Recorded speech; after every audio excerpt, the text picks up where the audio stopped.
نبی کریم صلی اللہ علیہ وسلم نے فرمایا اگر سارے انسان مل کے بھی تیرا برا کرنا چاہیں تو جب تک رب کی مشیت نہ ہو وہ تیرا برا کر نہیں سکتے۔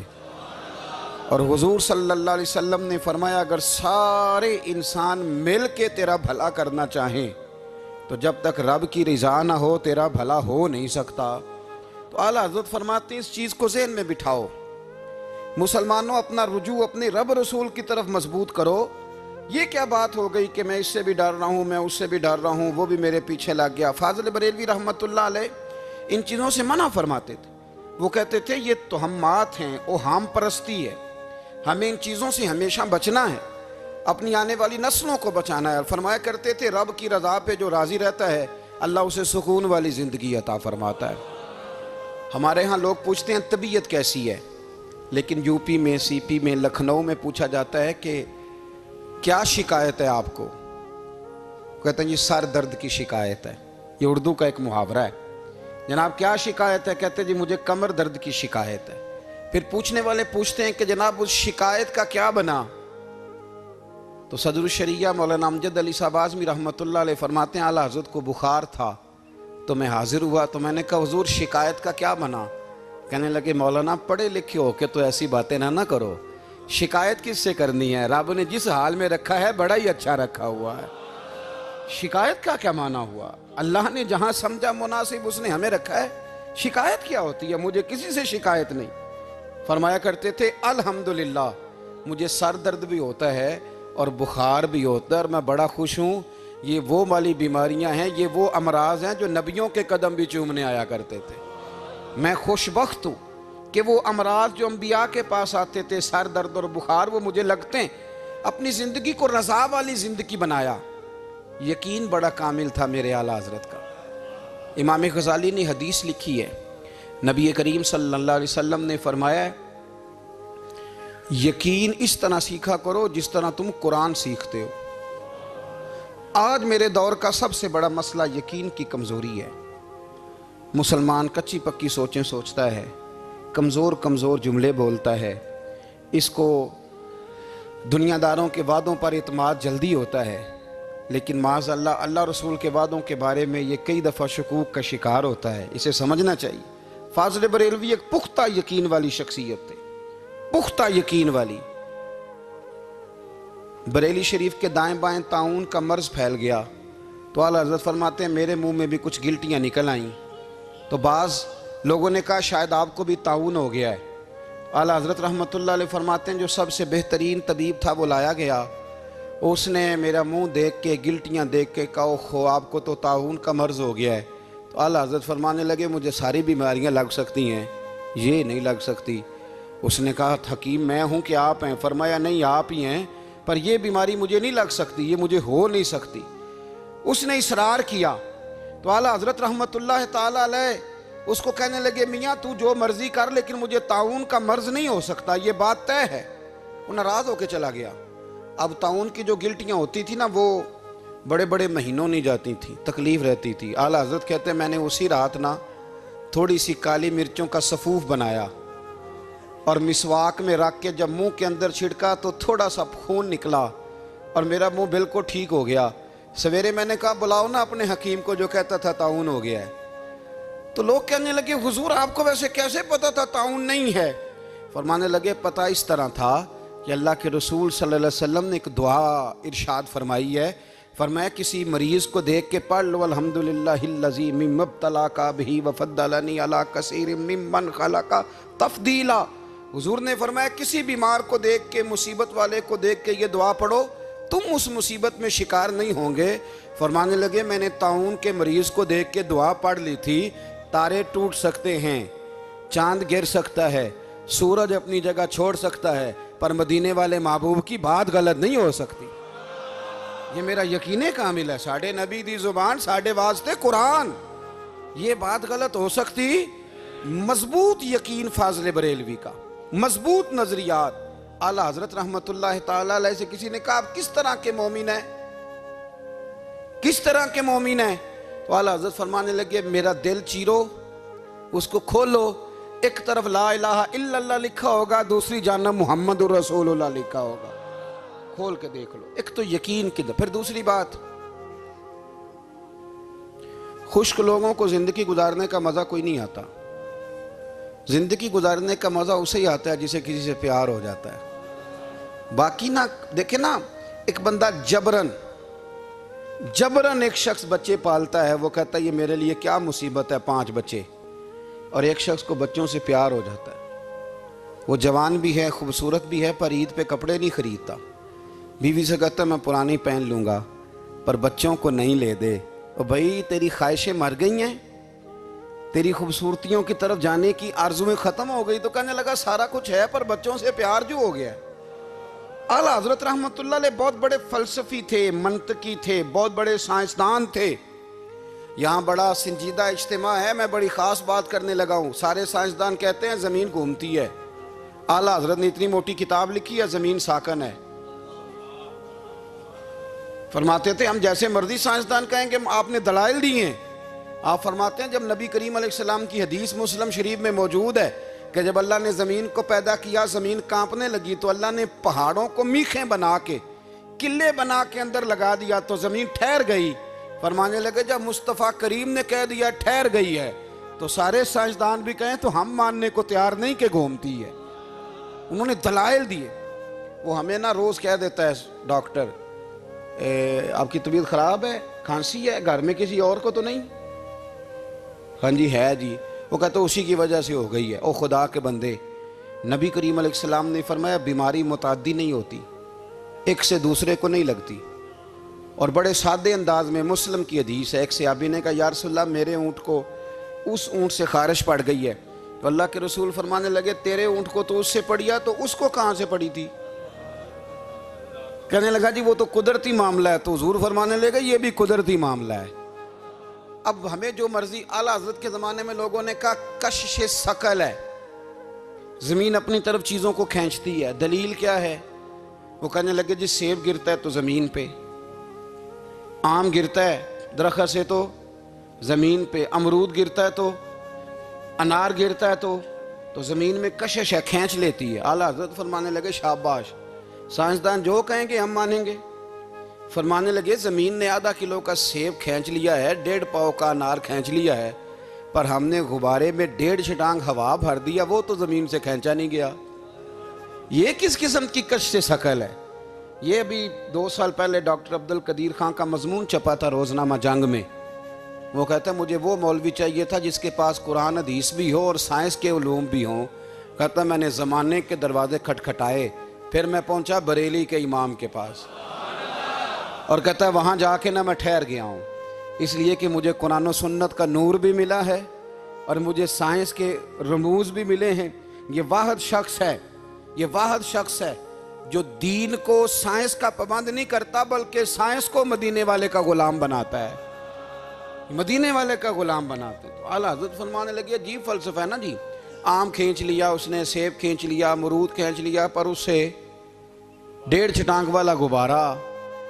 تو لوگوں نے کہا حضور پھر مسئلہ کیا ہے؟ آپ فرمانے لگے مسئلہ یہ ہے کہ ہر چیز اپنی اصل کی طرف لوٹ جاتی ہے، ہر چیز اپنی، سیب امرود انار زمین سے پیدا ہوتے ہیں تو زمین پہ گرتے ہیں، ہوا کی اصل اوپر ہے، اس لیے جب غبارے میں ہوا بھریں گے تو ہوا اس کو اوپر لے جائے گی۔ ہاں جب اس سے ہوا نکل جائے گی تو پھر غبارہ جو جس کی اصل ہوتی ہے ادھر لوٹ جاتا ہے۔ انسان مٹی سے بنا ہے تو جاتا کہاں ہے؟ مٹی دیں مٹی رہنا ہی، ایمی کا دی بلے بلے، آج مٹی دے اتے بندیا تے کل مٹی دے تھلے۔ تو اعلیٰ حضرت رحمت اللہ تعالیٰ علیہ نے نا اپنے سارے علوم کو نبی پاک کا غلام بنا دیا۔ اعلیٰ حضرت نے کتاب لکھی ہے الامن والعلا، اس میں آپ فرماتے ہیں جو حضور کی پناہ میں آ جاتا ہے نا وہ بچ جاتا ہے۔ اللہ کرے آپ کو سمجھ آئے میری بات کی۔ جو حضور کی پناہ میں آ جاتا ہے وہ جو دنیا دار رہتا ہے، مالدار رہتا ہے، حضور کی پناہ میں نہیں آتا وہ بے سکون رہتا ہے۔ فرماتے ہیں یہاں دنیا میں بھی حضور کی پناہ میں آ جاؤ، آج لے ان کی پناہ۔ اور آج دلیل آپ نے ابن ماجہ کی حدیث لکھی ہے، حضرت تمیم داری حدیث کے راوی ہیں، اعلیٰ حضرت نے لکھی ہے، فرماتے ہیں جو حضور کی پناہ میں آیا بچ گیا، دلیل دیتے ہیں، فرمایا انسان تو انسان، جانور بھی آتے تھے تو بچ جاتے تھے۔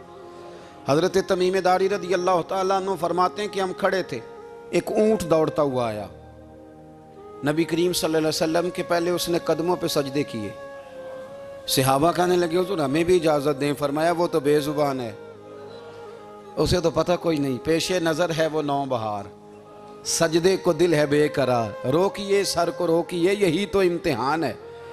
فرمایا اسے کیا پتا، تم تو مکلف ہو شریعت کے، تمہیں اجازت نہیں ہے۔ اور اعلیٰ حضرت نے 2 ٹوک لکھا ہے، فرمایا سوائے خدا کے کسی کو تعظیمی سجدہ بھی حرام ہے، یہ نوٹ کر لیں میری بات۔ اور اعلیٰ حضرت نے فتاوی رضویہ میں لکھا ہے کسی قبر پہ جاؤ تو 4 ہاتھ دور کھڑے رہو، اللہ کرے آپ کو سمجھ آئے، کتنے ہاتھ؟ 4 ہاتھ دور کھڑے رہو، سورۃ فاتحہ پڑھو، درود شریف پڑھو، جس قبر پہ گئے ہو ان کی روح کو اصال ثواب کرو، ان کے وسیلے سے دعا مانگو۔ اعلیٰ حضرت فرماتے ہیں قبر کو سجدہ بالاتفاق حرام ہے، طواف قبر کا کرنا بالاتفاق حرام ہے، بوسہ لینے میں اختلاف ہے کہ جائز ہے کہ ناجائز ہے، لیکن بوسے سے بھی چونکہ شک پڑتا ہے تو فرماتے ہیں احمد رضا کی رائے یہ ہے کہ بوسہ لینے سے بھی بچا جائے۔ وہ آ گیا تو اس سے اگلی باتیں کرتا ہے، بس خاموش رہ، باادب رہ اور پیچھے رہ۔ تو حضرت تمیم داری کہتے ہیں یہ حدیث اعلیٰ حضرت نے لکھی ہے لمن والعلا میں، فرماتے ہیں کہ اونٹ نے پہلے سجدہ کیا، قدم چومے، پھر اس نے حضور کے کان میں کوئی بات کہی، روزے دے دوالے نے غلامہ دیاں ٹولیاں، ایک پہ سن دے کروڑاں دیاں بولیاں، یعنی اونٹ نے بات کی تو حضور نے وہ بھی سن لی۔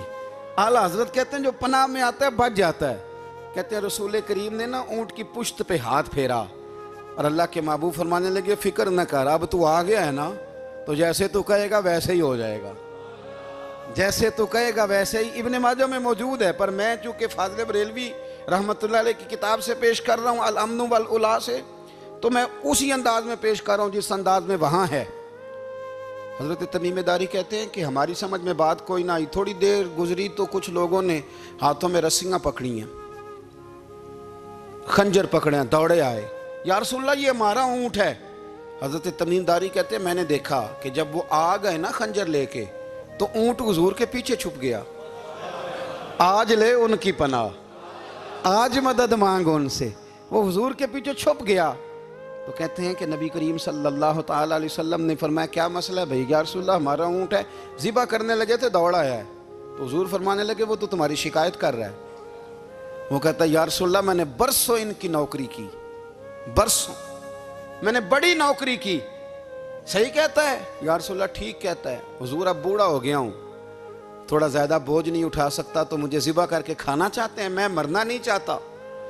نبی کریم فرمانے لگے اچھے لوگ یہ صلہ دیتے ہیں، انہوں نے عرض کی حضور آپ حکم کر دیں، ہم اس کو چھوڑ دیتے ہیں یا رسول اللہ، نہیں ذبح کریں گے، خدمت کریں گے۔ حضور فرمانے لگے نہیں اب میرے پاس آیا ہے نا، اب میں نے واپس نہیں کرنا، آج ہو گیا ہے، آج لے ان کی پناہ، آج مدد مانگ ان سے، آج ہو گیا یا رسول اللہ پھر رکھ لیں۔ حضور نے فرمایا نہیں بھائی پیسے بتاؤ کتنے؟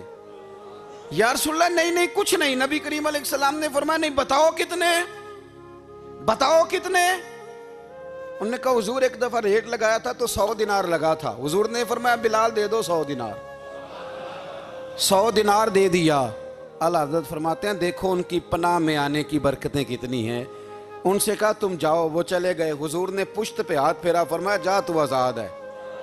حضرت تمیم داری کہتے ہیں وہ پہلے گیا پھر پلٹ کے آیا، اس نے نبی پاک کے کان میں کو بات کی، کئی باتیں کی، پر میں ایک بات کرتا ہوں، کئی باتیں کی، ایک بات کی تو حضور رو پڑے، اونٹ چلا گیا، ہم نے عرض کی حضور یہ کیا کہہ گیا ہے؟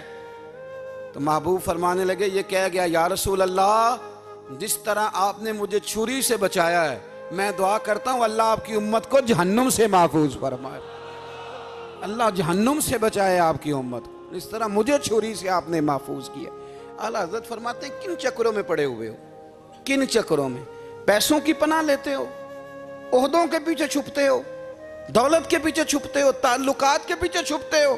فرمایا مصیبت آئے گی تو یہ سارے ہٹ جائیں گے، اگر پناہ لینی ہے تو مدینے والے محبوب کی پناہ لو، دروازہ رسول پہ آؤ، نبی کریم کی بارگاہ میں جھکو، حضور سے پیار کرو،